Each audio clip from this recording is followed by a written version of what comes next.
Joint Task Force Civil Support, or JTFCS, assists lead federal agencies in any seaborne, radiological, nuclear, or high-yielding explosive attacks on the U.S. Although FEMA has not called upon JTFCS since 9/11, they hold training exercises every year to ensure they are ready when the call does come. I'm asking the units in my task force to do their trained MOS skill. So I believe they've performed remarkably. I'm going to ask medics to be medics. I'm going to ask engineers to be engineers. I'm just going to ask them to do it in a little different environment than they're used to. JTFCS conducted exercise Determined Promise 04 in August. DP-04 is an exercise that practices the task force's ability to plan and integrate DoD support to civilian agencies during declared emergencies. The best thing that I do with our job is seeing it accomplished. Best thing we do out here, seeing my soldiers actually accomplish something, and getting a good thank you from the people that we support. This training event provides task force personnel credible scenarios to test their skills. Determined Promise also provides the chance to test plans, policies, and procedures in preparation for real-world incidents. This is kind of the culmination and a huge training opportunity for events that we hope will never happen, quite frankly. Determined Promise is an annual exercise run by U.S. Northern Command, which we're a big part of, as we're the Joint Task Force commander for all the task forces that respond to whatever incident might be happening.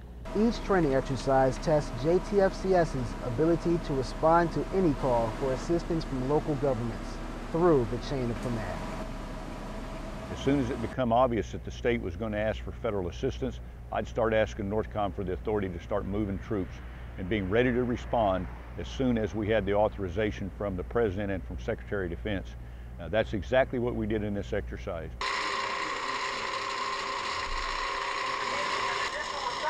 This year's exercise took place in Virginia, which is in Region 3 of FEMA's area of operation. There were 10 simulated terrorist attacks throughout Virginia. Local, state, and federal agencies all worked together responding to the simulated incidents.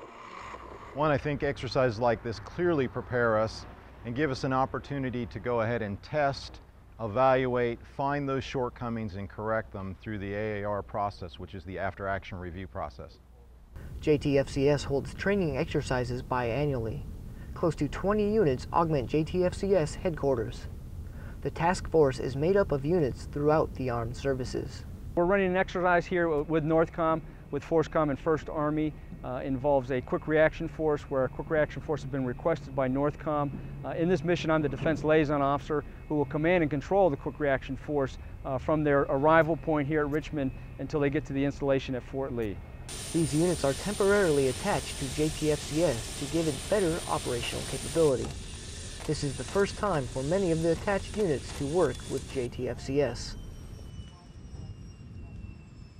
To understand how all this works, testing the system from the NORTHCOM command level down through the various levels to the actual unit, the rifle company and squads and platoons that will execute the actual security or force protection tasks. I think it'll prepare us well. Many feel holding these exercises gives them a better grasp on how to handle seaborne situations.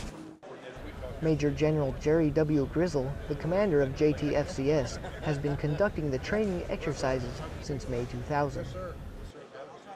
I think we've demonstrated that we can move large concentrations of support to the local first responders in a very quick, concentrated time, and take over some very critical areas that they simply don't have either the expertise or the equipment to take care of. Overall, he is pleased with how the Joint Task Force can respond to any seaborne attack on the U.S. Until the U.S. calls on JTFCS again, they will prepare for the worst and hope for the best.